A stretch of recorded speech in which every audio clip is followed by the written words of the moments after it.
Hey guys, welcome back to Loft Sports. I'm Tyler. I'm Seth. Today we're going to be looking at the big game of Week 2, College Game Day featured game. LSU travels to Texas. Yeah, I mean, this is a game we've been looking forward to since the schedules really came out for the year. Texas, of course, had their great kind of resurgence here last year. LSU's elite top 10 as always. As a college football fan, kind of like we said last week, these are the games we look forward to, especially in the non-conference. I'm glad these teams with the playoff are starting to play these types of games. It's awesome to see. For a neutral fan, it's pretty awesome. Yeah, totally. This is a game that I've actually wanted to see for a long time. These two teams border each other. I've always wondered why they couldn't play get each together other much. This is the first time that I was born in '91. This is the first time I can remember these two teams playing.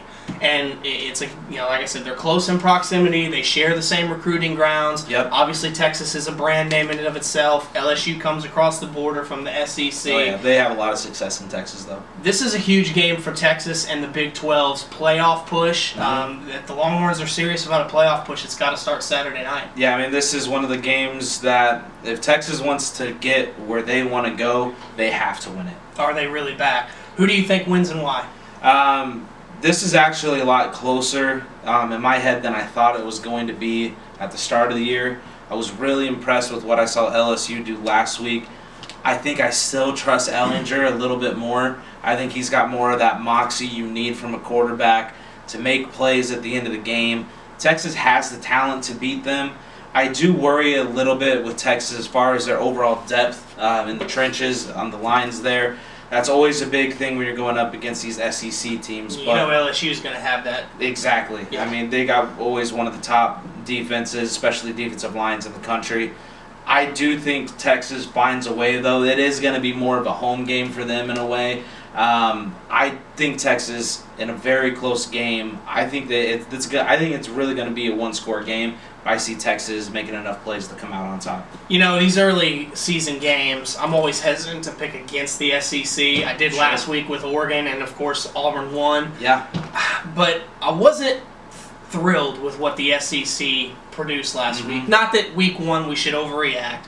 And LSU finally has a quarterback that I trust. Right. Burrows is solid, and LSU is going to bring skill players. They're going to bring defense. If this was a neutral site game, I would probably change my pick and lean LSU. I probably would too, to be honest. But because this is at Darrell K. Royal Memorial Stadium in Austin, this fan base is really thirsty. They think they're back. They got the Sugar Bowl win against Georgia last year. They're thumping their chest. They want the SEC, and they're getting it, and they're getting it at home. I think I'm going to stick with my pick just for the integrity of it, and I'm going to lean with Texas, but I agree. I think it's going to be a really good game. If you're a neutral fan, this is an awesome game. I think this is going to be one of those games where a team's got the ball at the end with a chance to score. Texas, it very well could be Texas. LSU's trying to score. Texas got to make that last play. That type of game. That's how I see it going down. I literally think it's going to be a 3-point game. All right, so that's our take on the Horns and the Tigers. We'll come at you with some reaction videos after this week's games. This is Loft Sports signing off.